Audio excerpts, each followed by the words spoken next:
Firman Tuhan yang kita baca saat ini terambil di dalam Keluaran pasal 13 ayat 17 sampai dengan ayat 22. Di bawah tema Allah menuntun umatnya. Setelah Firaun membiarkan bangsa itu pergi, Allah tidak menuntun mereka melalui jalan ke negeri orang miskin. Walaupun dalam ini yang paling dekat, sebab firman Allah, jangan bangsa itu menyesal apabila mereka menghadapi peperangan, sehingga mereka kembali ke Mesir. Tetapi Allah menuntun bangsa itu berputar melalui jalan di padang gurun menuju ke laut Kebun. Dengan siap sedia berjalan orang Israel dari tanah Mesir. Musa membawa tulang-tulang Yusuf, sebab tadinya Yusuf telah menyuruh anak-anak Israel bersumpah dengan sungguh-sungguh, Allah tentu akan memindahkan kamu, maka kamu harus membawa tulang-tulangku dari sini.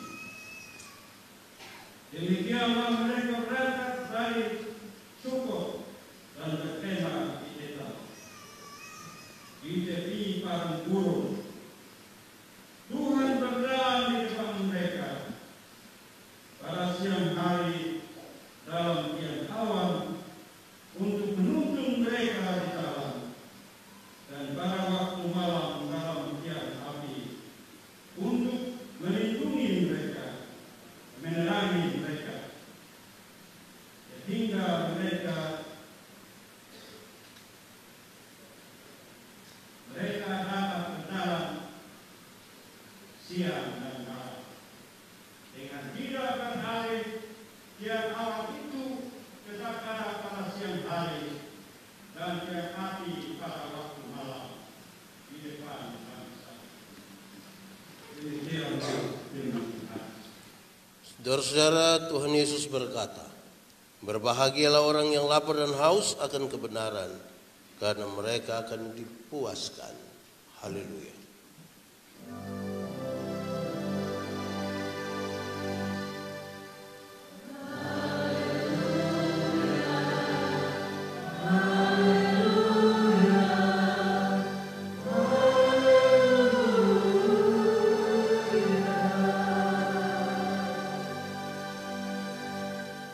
Bapak Ibu Saudara-saudara, shalom. Sekali lagi shalom. Yang di luar shalom. Ada sukacita? Tadi malam tidur jam berapa? Ini tidur lat semua kok. Di USA ada ribut-ribut sedikit kok tidak? Ada. Siapa pu anak dong itu? Oke, baik saudara-saudara, kita bersyukur. Kita melewati tahun 2020 dengan pengalaman yang sungguh berbeda dengan tahun-tahun lain. Oleh karena pandemi COVID kita bergumul luar biasa. Tapi syukur kepada Tuhan bahwa tahun 2021 hari pertama ini kita semua masih didapatkan seperti keadaan hari ini.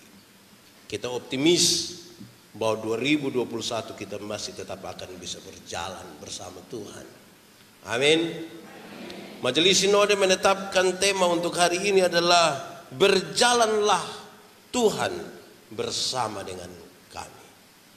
Berjalanlah Tuhan bersama dengan kami. Pembacaannya terambil dari bagian tadi, Keluaran pasal 13 ayat 17 sampai ayat yang ke-22.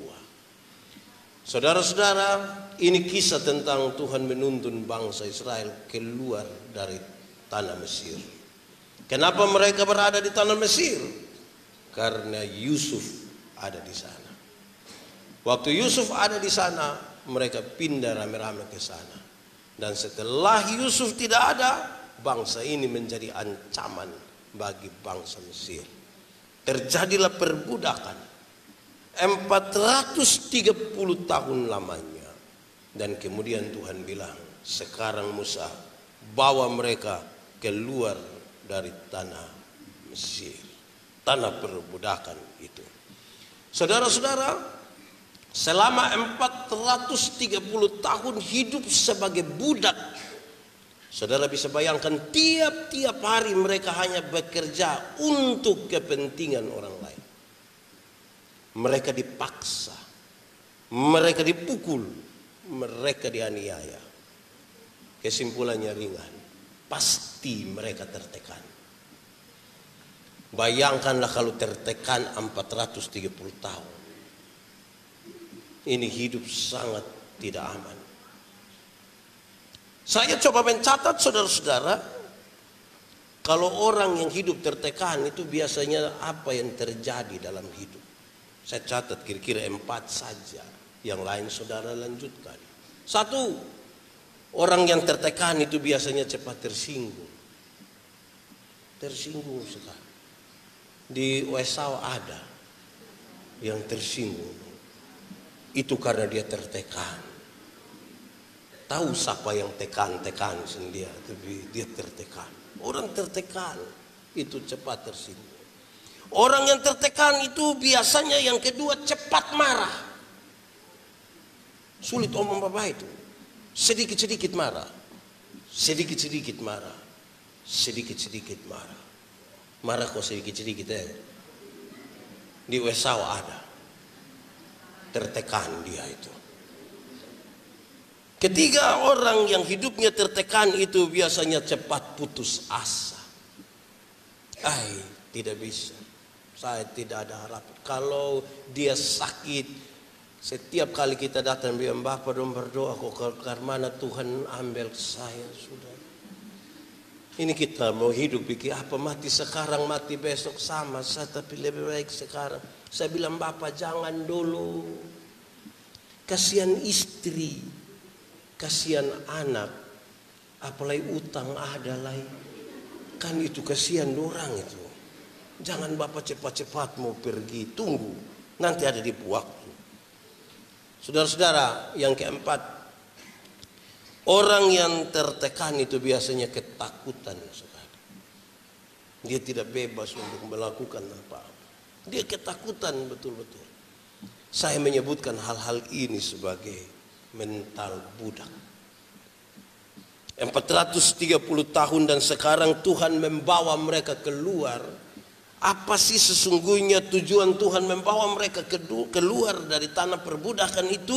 Hanya 2 alasan. Yang pertama, Tuhan mau menepati janjinya.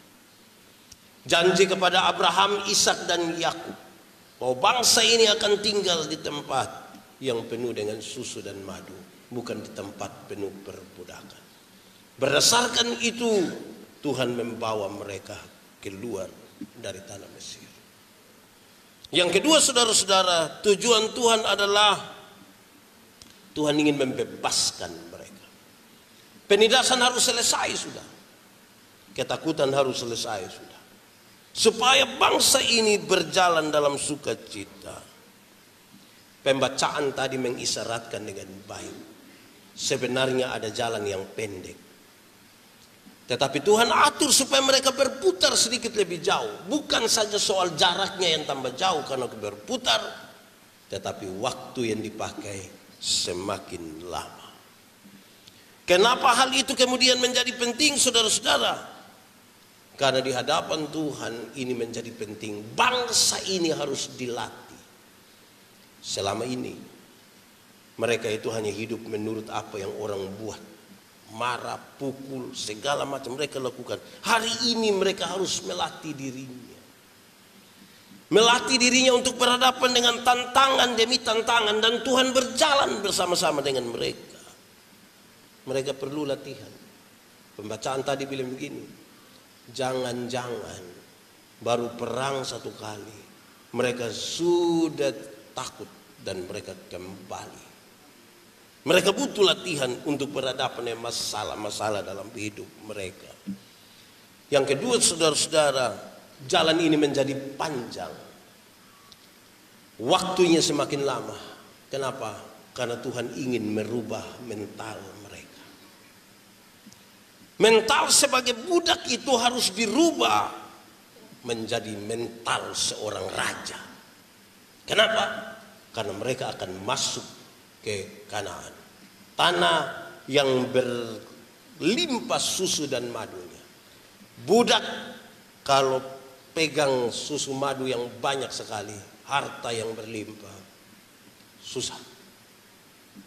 Kita punya uang mau banyak ke mana, berkarung-karung, bergudang-gudang, tapi kalau orang mental budak yang pakai, dia kas habis di pesta. Pesta, kalau pesta tambah makan puji, berarti besok petugas koperasi yang datang. Orang kira kita sementara bikin acara dengan koperasi harian. Di Esau ada. Itu orang ada duduk di sini. Saudara-saudara, mental budak itu kira-kira begini.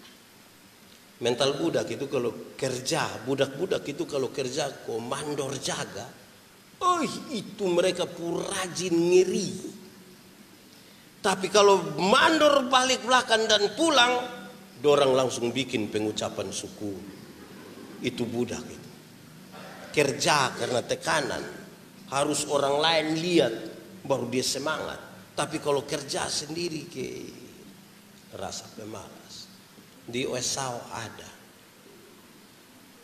Ya. Budak itu tidak visioner, tidak berpikir jauh ke depan, tidak membangun mimpi-mimpi yang kuat ke depan. Sudahlah, ini hari sepapa, hidup ini mengalir saja. Saudara setuju dengan itu kalimat kok? Hidup ini mengalir saja. Setuju? Kalau saya tidak setuju. Mengalir itu mengambil prinsip air, bergerak dari tempat yang lebih tinggi ke tempat yang lebih rendah. Nah, kalau misalnya dia mengalir menuju lubang WC, mau bilang tidak, saya mengalir, tidak bisa. Hidup ini kita yang tentukan. Amin kok. Hidup ini diisi dengan keputusan-keputusan. Satu hari orang mengambil keputusan antara 300 sampai 1500 kali keputusan. Bangun tidur, mau langsung turun atau tarik tambah kain panas, itu keputusan. Bangun tidur, mau langsung berdoa atau foto, itu juga keputusan. Tapi itu semua berkonsekuensi ke masa depan. Kenapa hari ini saya berkhotbah di sini? Karena saya pernah mengambil keputusan 24 tahun lalu untuk sekolah teologi. Jadi kita yang hadir hari ini adalah buah dari keputusan-keputusan masa lalu. Karena itu budak dia tidak pikir itu. Sudah ini hari gas. Saudara-saudara, orang bermental budak itu di rumah dia tidak sapu, rumah kotor tidak apa-apa.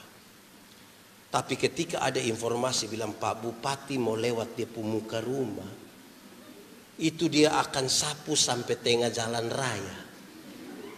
Dia sapu. Tapi kalau dia sendiri, dia tidak sapu. Mental budak. Saudara bisa bayangkan, kalau mental-mental seperti ini akan masuk di tanah Kanaan untuk urus kekayaan yang banyak sekali, mereka tidak akan pernah menikmati apa-apa di situ, saudara-saudara. Karena itu, saudara-saudara, mari kita lihat tema kita hari ini. Berjalanlah Tuhan bersama kami. Berjalanlah Tuhan bersama kami. Saya mulai dari yang pertama. Ini sebuah permohonan. Tuhan berjalanlah bersama kami. Kami tidak bisa sendiri. Kami takut.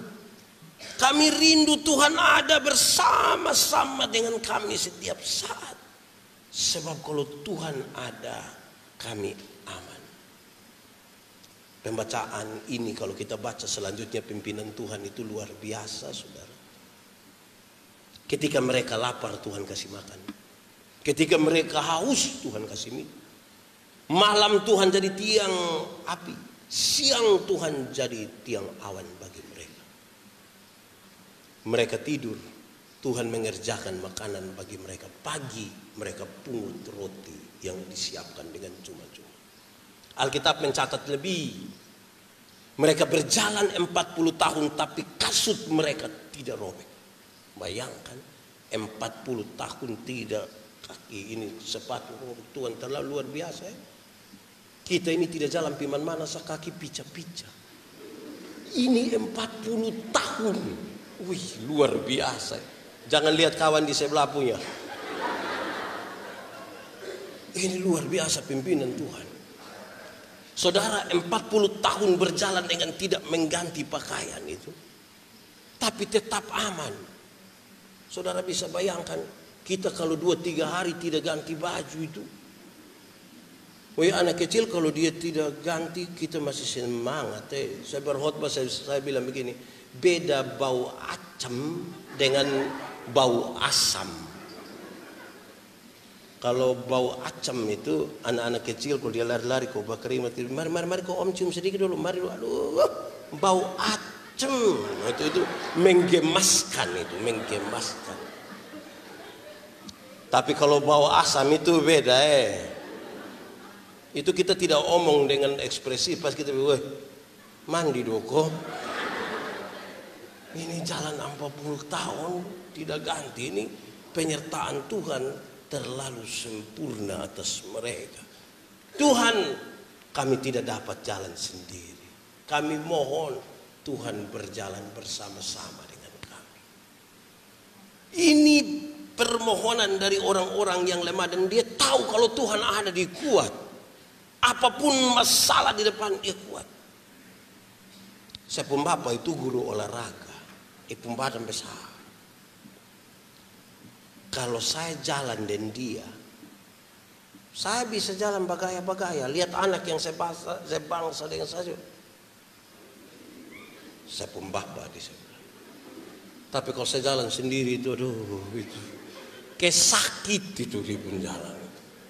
Berjalan dengan Tuhan itu begitu. Saudara, ada hal yang lebih. Kalau Tuhan bersama-sama dengan kita, kita nanti cukup hati-hati. Orang tua suami istri ini kalau bertengkar di rumah, pernah bertengkar kok? Suami istri pernah kok? Tidak pernah. Oh, pernah. Itu kalau kita bertengkar, pendeta sampai kita bisa damai. Ada barabek, bapukul, bamaki, tiba-tiba pendeta bilang salam, kita salam mama, salam, mari. Itu baru pendeta, belum Tuhan. Apalagi kalau Tuhan berjalan bersama-sama dengan kita. Kalau Tuhan berjalan bersama-sama dengan kita, dia ada di rumah kita. Setiap kali suami terlalu marah mau tampar dia pu istri, dia bilang mama, untung baik Tuhan ada.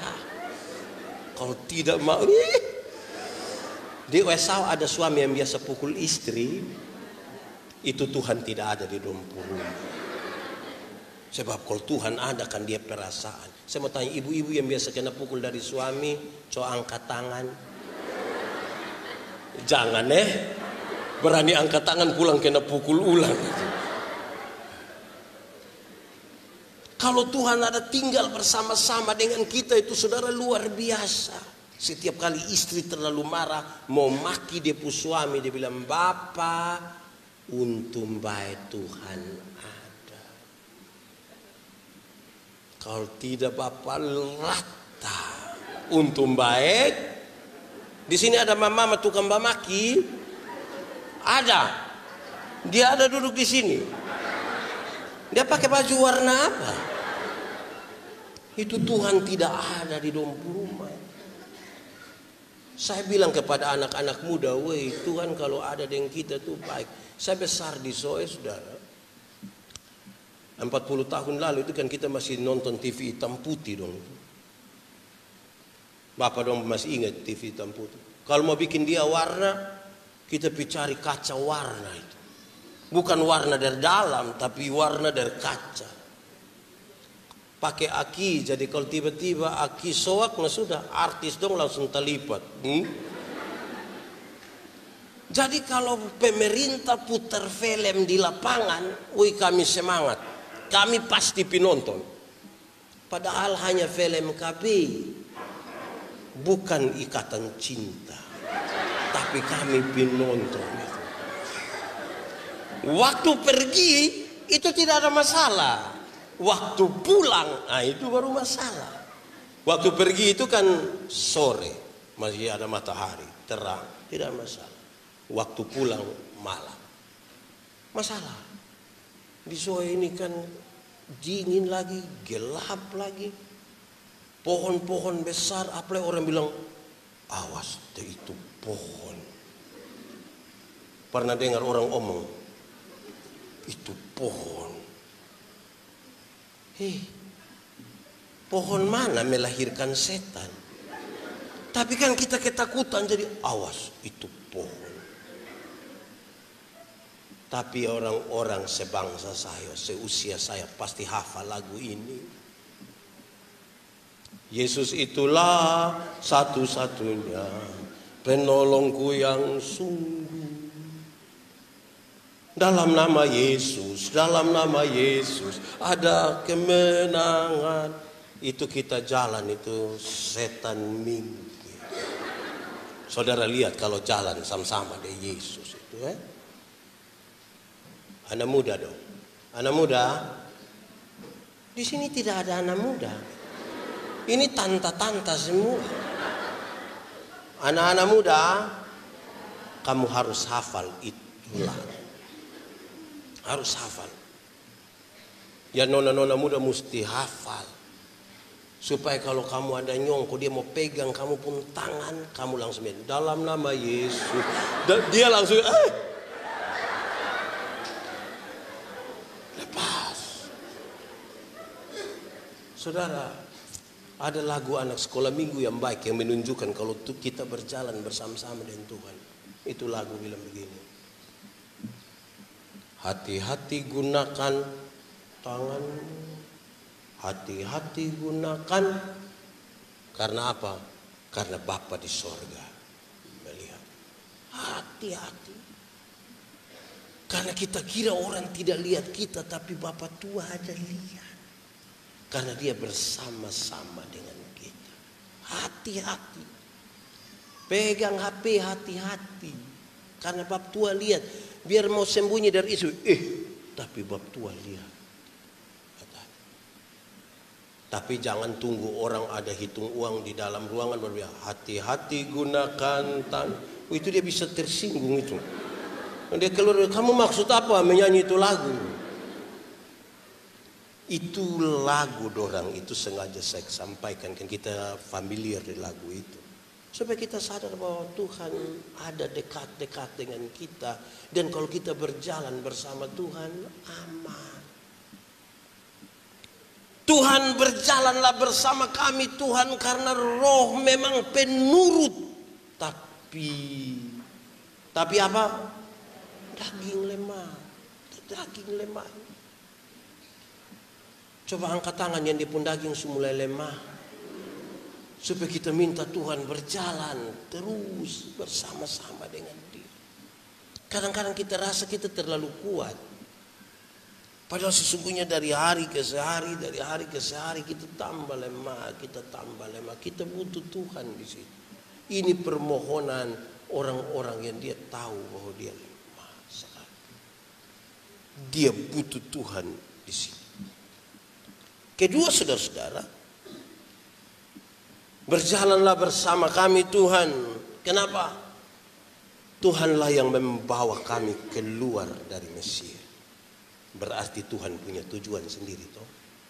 Kalau Tuhan punya tujuan, jangan biarkan kami sendiri. Biarlah kami jalan bersama-sama dengan Tuhan. Jangan kami jalan sendiri. Karena ini tujuan Tuhan. Jangan biarkan kami taruh tujuan kami di situ.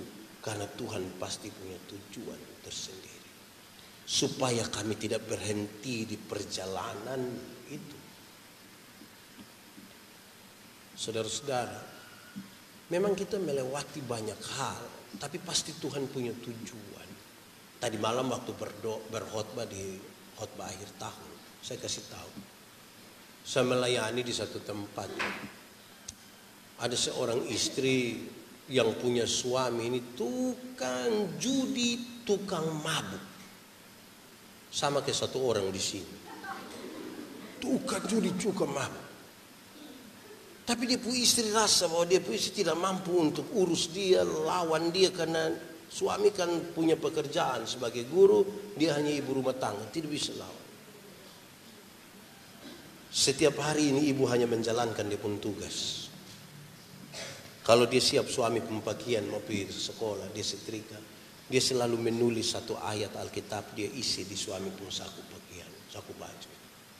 Tiap hari dia lakukan itu. Dia tidak tahu suami baca atau tidak, tapi tiap hari dia lakukan itu. Sampai satu saat, setelah 13 tahun, dia pun suami bilang begini, Mama, saya mau berhenti minum sopi, mabok, saya mau berhenti judi. Kalau misalnya pemilihan majelis ini dong pilih saya, dong usul saya, kasih tahu saya mau.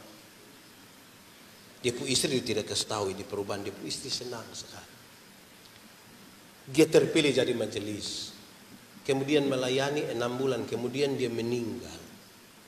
Dia mati.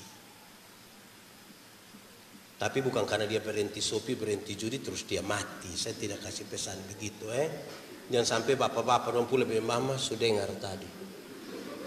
Gara-gara dia coba berhenti minum, dia coba berhenti, itu yang mati. Itu pesan salah. Ini mati hidup, ini Tuhan sudah atur. Tapi yang saya mau kasih pesan bahwa setelah dia bertobat, dia melayani 6 bulan, dia mati. Saya pergi, dia pun istri menangis sejadi-jadi. Dalam menangis itu, setelah dia berhenti menangis, dia tertawa. Dia tertawa aja, saya heran. Imam tuh mungkin suka kenapa. Tapi kemudian dia kasih tahu saya, Bapak, saya menangis karena saya kehilangan orang yang sungguh saya kasihi. Bertahun-tahun kita hidup sama-sama. Tapi saya tertawa tadi itu, saya tertawa bahagia, saya bersuka cita, saya senang sekali. Karena sebelum dia mengakhiri hidupnya, dia telah mengambil keputusan yang sangat penting dalam hidup. Saya memahami apa tujuan Tuhan dalam hidupnya, dalam hidup saya. Ini menjadi penting bagi kita, toh. Jangan berhenti di tengah jalan ketika tujuan Tuhan itu belum kita dapat. Berjalanlah bersama Tuhan sampai kita pada tujuan. Apa maksud Tuhan itu bertanya? Tuhan bawa saya sampai tahun 2021 ini, maksud Tuhan apa? Tuhan, apa maksud Tuhan? Tuhan biarkan saya pun suami ini begini, Tuhan pun maksud apa? Kenapa ibadah ini pagi ini mama-mama lebih banyak dari bapak-bapak? Ini mama janda dong kok? Tidak. Teh bapak di rumah ya, jaga adek. Salam bapak pulang tanya Tuhan apa maksud semua. Tapi yang menarik saudara, ketika kita bertanya tentang maksud Tuhan, Tuhan tidak serta-merta kasih jawaban buat kita. Tapi dia membiarkan kita berproses. Bangsa Israel itu bagaimana bisa tinggal di sana? Adalah sebuah keluarga Yakub. Anak ada beberapa belas orang. Yang satu itu tukang mimpi. Dia sedikit disayang, lebih disayang dari dia punya saudara yang lain. Rupa-rupanya dia punya kakak dong cemburu dengan dia. Satu saat ketika dia datang bercerita tentang mimpi, bawa pakai pakaian yang bagus-bagus, dia punya kakak dong rencana jahat. Mau bunuh tidak, mau bunuh tidak. Akhirnya mereka buang dia punya baju, mereka jual dia. Buan dalam sumur dulu, situ jual buan sendiri. Dia dibawa sampai Mesir, dijual lagi. Dia ada di tengah-tengah keluarga Potifar. Dia jadi korban fitnah. Setelah itu dia masuk penjara. Keluar dari penjara oleh karena proses yang Tuhan buat itu. Kemudian dia menjadi penguasa nomor 2 setelah Firaun di Mesir. Satu saat oleh karena kelaparan yang teramat sangat besar, Yakub punya keluarga pindah ke Mesir. Sampai sana ketika mereka ada semua, baru dia kasih tahu, saya ini Yusuf, saudara kalian yang pernah kamu jual itu. Ketakutanlah saudara-saudaranya, ketakutanlah. Mereka bilang ini mati sudah. Ketika mau mereka sujud dan menyembah kepada dia, memohon ampun, Yusuf bilang jangan. Bukan kamu yang menyuruh aku ke sini, tapi Tuhan yang menempatkan aku di sini untuk menolong bangsa-bangsa termasuk kamu. Dalam sebuah proses yang panjang itu baru dia memahami apa maksud Tuhan dan tujuan Tuhan dalam hidupnya. Kadang-kadang kita tidak suka berproses. Dunia sekarang ini buat segala sesuatu mesti cepat-cepat. Kita buka HP kok agak lama sedikit, kita bilang ini HP.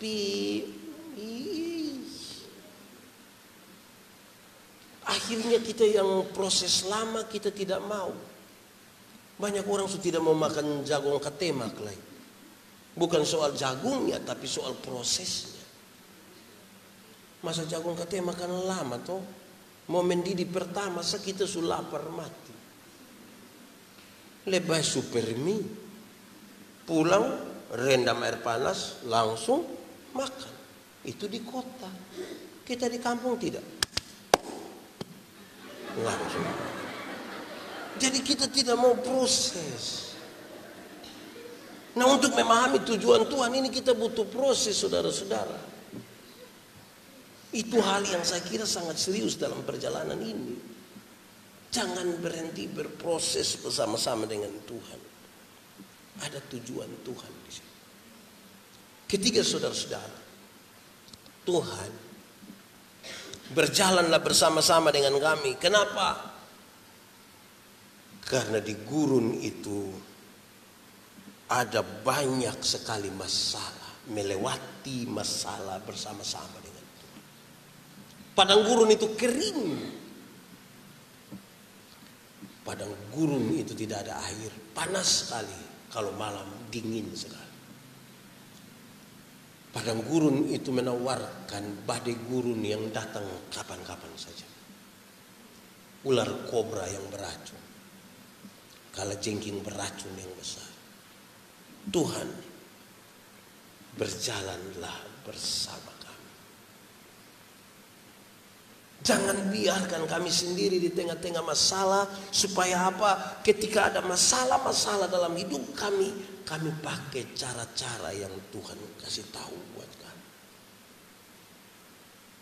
Semua orang punya masalah. Tapi yang berjalan bersama Tuhan itu akan pakai cara-cara yang Tuhan buat. Saya mau tanya, saudara punya masalah kok? Punya? Tidak usah omong. Saya lihat ini muka masalah semua. Masalah ialah kesenjangan antara harapan dan kenyataan. Harapan menikah umur 25. Ternyata sekarang sudah 37. Masalah kok tidak? Harapan kita berdoa kok mau nikah dengan dia. Ternyata dia nikah juga, tapi nikah dengan kita pun kawan. Beda antara harapan dan kenyataan. Dalam proses bersama Tuhan itu kita sampai pada tujuannya. Kita bertanya-tanya, Tuhan, kenapa saya pun bapak mantu harus ini orang? Dari Uin Lasi. Kita kan berproses tuh bersama-sama. Daripada kita berkelahi, marah. Proses-proses ini kan berat. Saya kadang-kadang lihat dalam persaudaraan kita saja kan kita suka beda-bedakan. Banyak orang justru lebih akrab dengan orang lain ketimbang dengan saudara sendiri. Pandemi ini membuat kita kembali ke rumah, berproses ulang di rumah. Saya kira itu baik. Kadang-kadang kita lebih akrab dengan kawan yang bukan saudara. Dong bikin status di Facebook, kawan rasa saudara. Terus dia taruh saudara pu foto, baru dia tulis, saudara rasa setan. Akhirnya kita pulang ke rumah. Saudara, saya ingat bahwa ketika karena COVID itu, ibadah di gedung-gedung gereja dipindahkan ke rumah-rumah. Kira-kira tanggal 29 Maret kalau tidak salah. Saya akan pimpin di rumah. Waktu itu, hari Sabtunya saya bilang ke ibu, Mama, bilang Om Simon itu koster di gereja kami, bawa mimbar kecil di gereja kok, kita besok di rumah kok, besok kita ibadah. Ibu bilang tidak.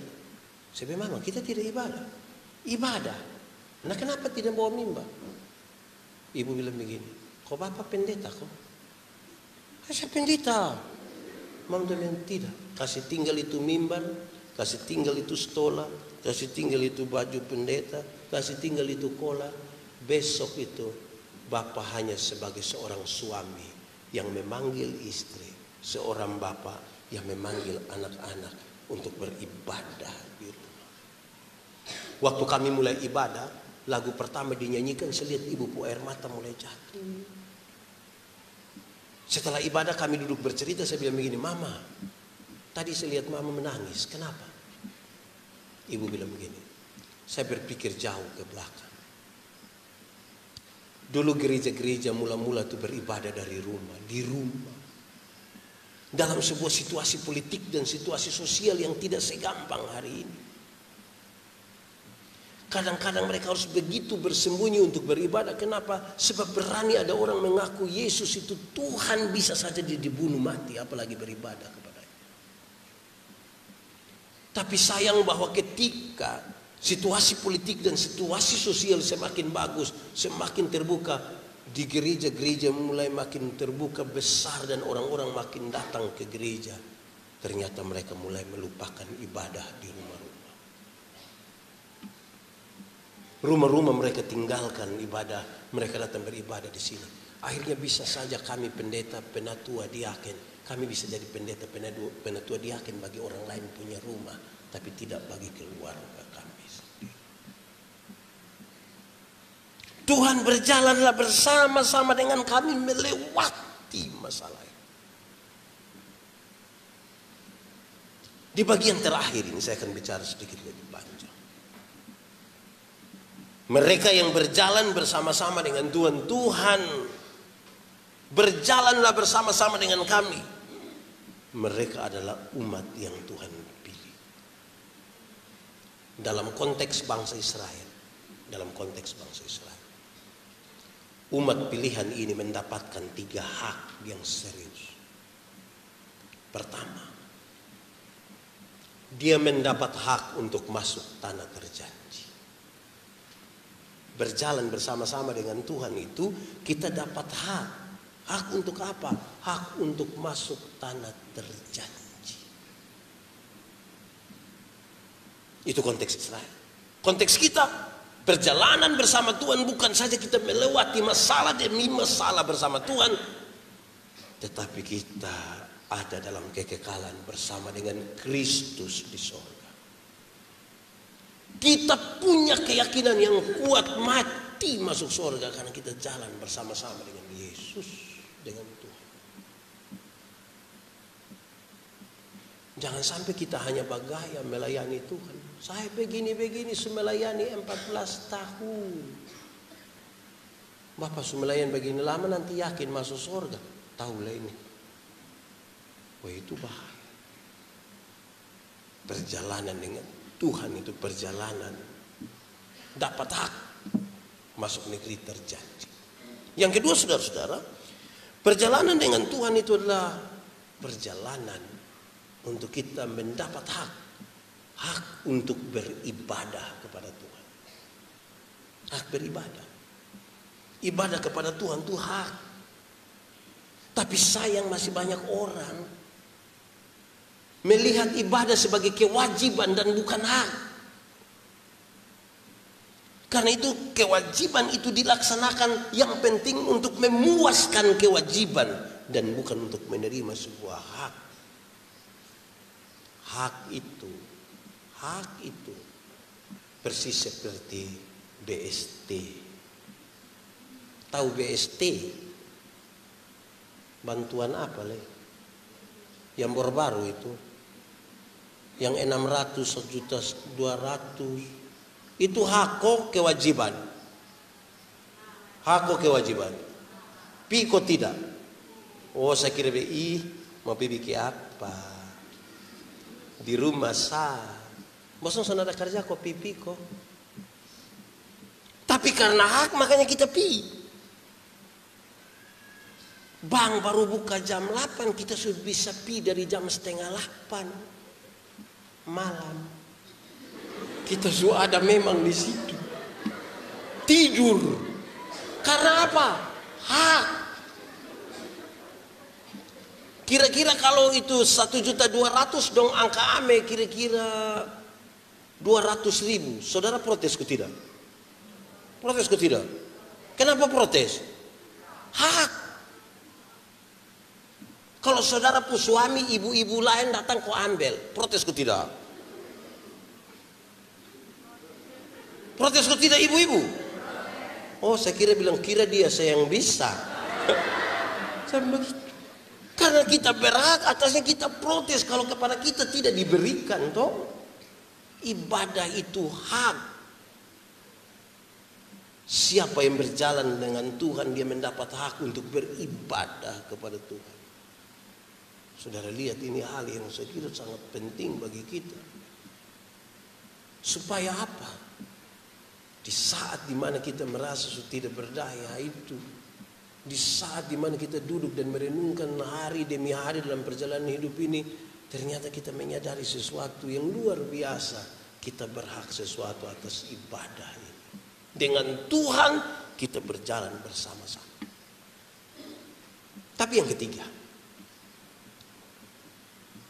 berjalan bersama Tuhan itu, pilihan Tuhan itu kita mendapat hak untuk menjadi berkat. Menjadi berkat itu hak, bukan kewajiban. Daripadamu itu akan bangkit raja-raja, janji Tuhan kepada Abraham. Kamu akan memberkati bangsa-bangsa. Kita dapat hak untuk itu. Oh Tuhan, pakailah hidupku. Saudara tidak tahu ini lagu? Tahu kok tidak? Nah kenapa suruh saya solo? Oh Tuhan, pakailah hidupku selagi aku masih kuat. Bila saatnya nanti ku tak berdaya lagi, hidup ini sudah jadi. Akan ada satu waktu kita tidak berdaya lagi, entah karena usia, entah karena sakit, entah karena kecelakaan. Tapi waktu orang periksa dan sudah tidak apa-apa, Tuhan sudah jadi berkat. Jangan dari berdaya sampai tidak berdaya. Tidak pernah jadi apa-apa. Hanya jadi beban saja. Ketemu orang itu dia hanya patah leher Bapak. Hidup ini terlalu susah. Lu mati sudah kalau memang sudah terlalu susah. Hei, semiskin-miskinnya orang Yahudi, dia akan mencari orang yang lebih miskin dari dia untuk memberikan sesuatu padanya. Karena mereka punya hak untuk menjadi berkat. Bukan beban. Ini indahnya jalan bersama dengan Tuhan dan meminta Tuhan berjalan dengan kita. Natal ini kan bulan baik. Nenek-nenek satu jalan bawa barang ikut sini. Nenek, mau pergi mana? Pergi jual di pasar. Sudah nanti siang memang. Nenek dari mana? Dari tua tugas sini. Duduk kau minum teh, nenek. Oh, baik sudah. Nenek pulang, Deng. Jalan kaki. Jangan. Grab. Pesan Grab dari Kupang, amin nenek bawa titip memang uang, ada sayur, ada gula, ada kopi, ada terigu, ada beras. Nenek pisu. 3 hari kemudian itu nenek datang kembali. Bapak yang lihat, bapak bilang, Mama, iya, Mama, oh kenapa? Lupa nenek sudah datang. Nenek ini bikin kita ke apa kok? Lama-lama kita dua bakal lagi gara-gara ini nenek. Saya ingat Bapak Sam itu selalu pernah bilang kepada saya begini, Yandi, hati-hati engkau pendeta, jangan sampai engkau jadi beban bagi orang lain. Saya bilang, Bapak pun maksud, berkunjung ke rumah jemaat itu juga atur baik-baik supaya jangan jadi beban. Jangan sampai orang pas makan pagi, pas bangun pagi mau minum pagi engkau sampai selum Bapak, selum Bapak, mari, aduh, Mama mari Bapak, aduh, selum Bapak, selum. Siang orang mau makan siang kita sampai selum. Itu dia selum, dia pun selum so agak turun sedikit. Dia bilang, oh iya selum Bapak. Sore orang mau minum, sore baru kita bilang selum. Nanti Bapak tuh bilang, siapa pendeta mari tahu Mama Supi, aduh. Malam ketika orang mau makan malam tiba-tiba saya bilang salom. Bapak terus pikas tahu bilang Bapak tidak ada. Tiap hari salom.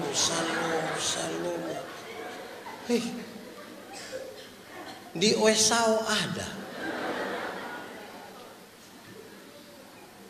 Hidup ini mesti jadi berkat. Itu penting sekali hidup yang jadi berkat. Karena kita tidak hidup untuk diri kita sendiri. Kita ini Tuhan ciptakan untuk kepentingan orang lain. Bergumul dengan diri sendiri untuk orang lain. Teman-teman yang biasa meditasi itu dong, kalau datang kau lihat kami di rumah bertengkar sedikit, dia bilang, kamu kok bertengkar? Tidak seperti kami. Kami ini sabar. Saya bilang, iya karena lu tinggal di hutan. Coba engkau tinggal di rumah. Di rumah itu suami satu, istri. Di rumah istri satu toh. Istri satu, anak-anak 3. Kita bisa berjengkel satu dari yang lain. Kita menggumuli ini untuk. Semua yang berpusat pada diri itu Tuhan Allah tidak suka. Sombong itu untuk siapa? Untuk diri. Tuhan Allah tidak suka berpusat pada diri. Makan puji itu untuk siapa? Untuk diri. Tuhan Allah suka. Kita hidup ini untuk orang lain, bergumul dengan diri untuk menjadi berkat. Makanya saya biasa bilang begini, kita makan ini untuk siapa? Makan biasa untuk siapa? Diri atau untuk orang lain? Untuk orang lain. Kami bapak-bapak ini kalau istri sakit kok tidak mau makan, nanti kami datang bilang, Mama makan, Mama makan. Mulut pahit, Mama makan. Kalau Mama sudah tidak mau, kami suka habisan kata-kata, kami bilang, Mama makan teh anak-anak dong masih kecil. Itu mam tua langsung tambah. Mauin anak dong ada mama baru. Jadi dia makan untuk anak-anak toh. Kita semua ada nama, betul kok? Di sini di orang Wesau dongin ada yang tidak ada nama. Semua ada. Kita pun nama ini untuk diri sendiri atau untuk orang lain?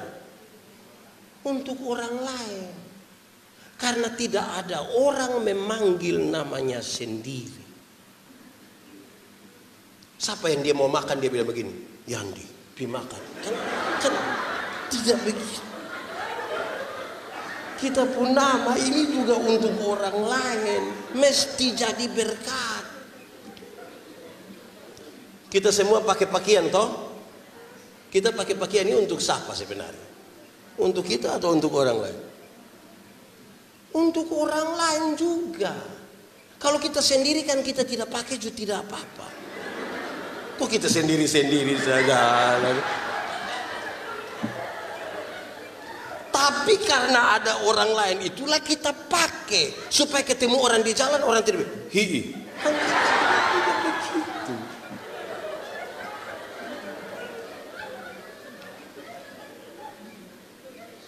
Kita dapat hak untuk jadi berkat. Nah, bagaimana kita bisa dapat berkat kalau hidup tidak mau berjalan bersama-sama dengan Tuhan? Banyak orang hubungan dengan Tuhan tidak mau, tapi Tuhan pun berkat dia mau. Itu aneh. Jalan dulu dengan bab tua. Jangan takut berkat. Ada. Mata jangan tertuju pada berkat, tapi tertuju pada sumber berkat. Saya pernah berkhotbah di sini soal doa Bapak kami, saya kasih tahu. Kalau saya dengan kami dua ini kenal baik. Saya jalan kaki, Bapak Tuhan naik motor ketemu saya di jalan tanpa saya minta, Bapak Tuhan berhenti. Tanpa saya minta. Pendeta, mau gimana? Naik. Karena kita dua punya hubungan. Tapi kalau kami dua tidak ada hubungan. Saya jalan kaki, Bapak Tuhan naik motor ketemu saya di jalan, Bapak Tuhan berhenti. Bapak Tuhan tanya, ojek om. Jadi perjalanan dengan Tuhan itu sesuatu yang menyenangkan. Tuhan jaga kita. Tuhanlah pelindung. Matahari tidak akan menyakiti engkau pada waktu siang, atau bulan pada waktu malam, dan seterusnya. Tuhan naungan bagi kita. Tapi kita ini sulit sekali untuk mau betul-betul datang dan meminta Tuhan, Tuhan berjalanlah bersama-sama dengan kami. Hak-hak ini saudara yang akan menolong kita semua untuk memahami kehidupan kita sebagai orang-orang beriman, orang-orang percaya. Karena janji Tuhan itu selalu ya dan amin. 430 tahun sekalipun dia tetap menjalankan janjinya. 700 tahun nubuat Nabi Yesaya untuk Kristus tetap jadi. Tapi bersabarkah kita di dalam proses, dalam perjalanan dengan Tuhan ini yang susah. Melekat dengan Tuhan. Saya suka mengungkapkan kalimat melekat dengan Tuhan itu ibarat kita dimetraikan. Metrai. Kita tidak terlepas. Kalau kita dipegang oleh Tuhan dalam perjalanan ini, Tuhan yang pegang kita, bukan kita yang pegang Tuhan. Kalau kita yang pegang Tuhan, semakin kuat kita pegang Tuhan, semakin gampang kita melepaskannya. Tapi kalau Tuhan yang pegang kita, ada waktu di mana kita letih, lesu, tidak berdaya seperti mau terlepas, tangan Tuhan tetap pegang kita. Saudara pernah alami atau tidak? 31 Desember 2020, sudah taruhlah 2019, ibadah malam itu liturgos dengan suara yang mendayu-dayu bilang, tidak terasa. Saya dalam hati tidak rasa apa? 365 hari lu tidak rasa. Kita telah sampai di penghujung tahun. Sadar bahwa ada banyak dosa yang kita lakukan. Mari kita mencatat dosa-dosa kita pada kertas-kertas. Kita catat Amet 30, 40. Setelah catat habis. Ikat, doa, pulang, bakar. Masuk minggu kedua bulan Februari kita gila ulang. Pernah alami? Karena kita tidak berjalan bersama Tuhan. Perhatian kita tidak kepada Tuhan. Saya biasa pakai contoh begini. Kenapa kita sudah lepaskan itu barang itu, kita pun maki dong, kita pun semua lepaskan tanggal 31 Desember, tapi baru bulan Februari ulang. Saya bisa pakai contoh ini. Kalau kita semua ada di dalam ruangan yang terang, orang dari gelap bisa lihat kita kok tidak di dalam. Bisa. Tapi kita yang dalam terang lihat orang di gelap bisa kok tidak? Tidak bisa.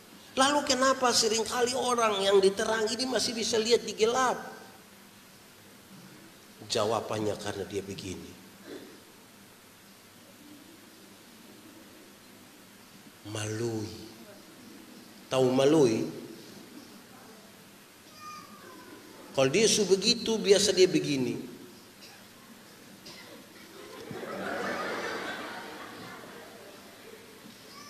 Itu dia ajak orang keluar. Nah, kalau Tuhan yang pegang kita, setiap kali mau melui dia Nah, itulah perjalanan dengan Tuhan. Kenapa? Dunia ini penuh dengan banyak sekali hal.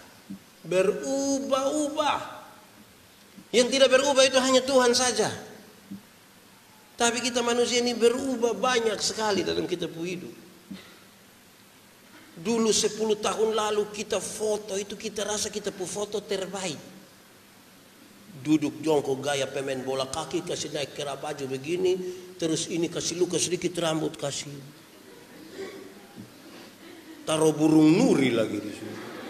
Kita kira itu paling bagus. Sekarang coba ambil itu foto kau lihat. Itu kita pu anak kandung hampir-hampir menyangkal kita.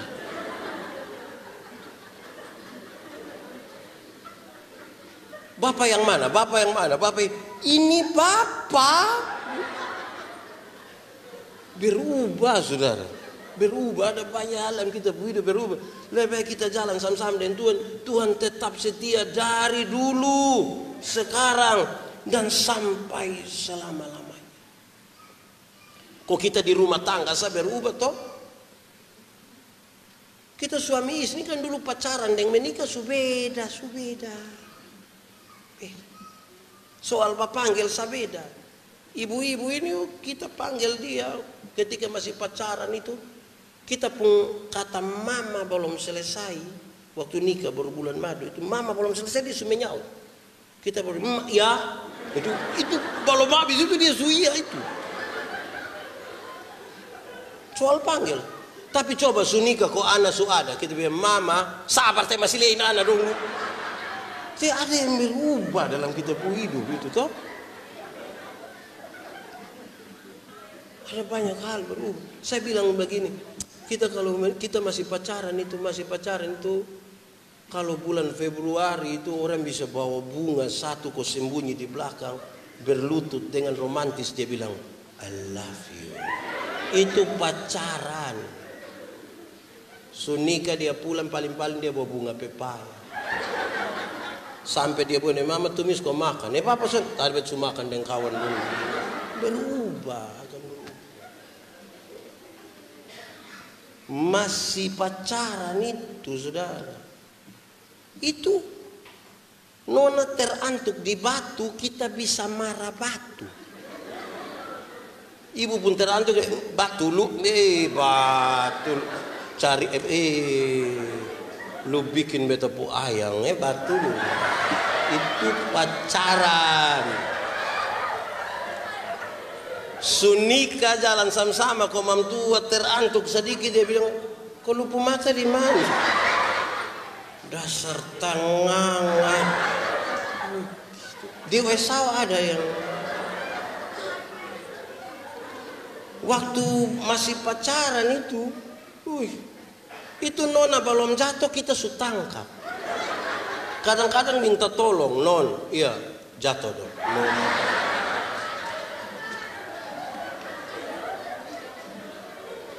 Sunika naik motor sama-sama tabrak anjing kok jatuh bab tua ame motor lupa ambil mam tua. Mama protes, bapak kenapa tidak ambil sapi ambil lupa motor. Mama minta maaf boy, minta maaf.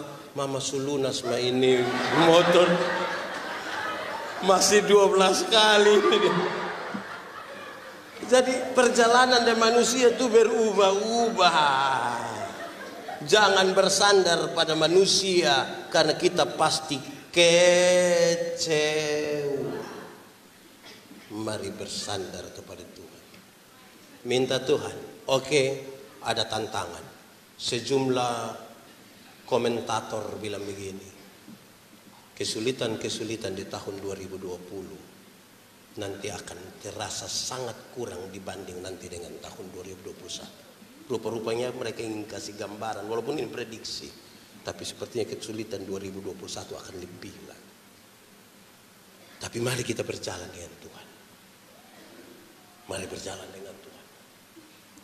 Perlu kita tahu apakah Tuhan mau biarkan kita sendiri atau tidak. Apakah Tuhan akan tega melihat kita kesusahan dan menderita. Mari kita coba-coba beriman. Jangan coba-coba. Pastikan kita beriman. Supaya kita lihat bagaimana tangan Tuhan menggendong kita. Kadang-kadang kita berdoa tapi kita tidak meyakini apa yang kita doakan. Mari kita belajar hari ini untuk mendekatkan diri kita dalam perjalanan bersama dengan Tuhan. Tuhan memberkati kita. Amin.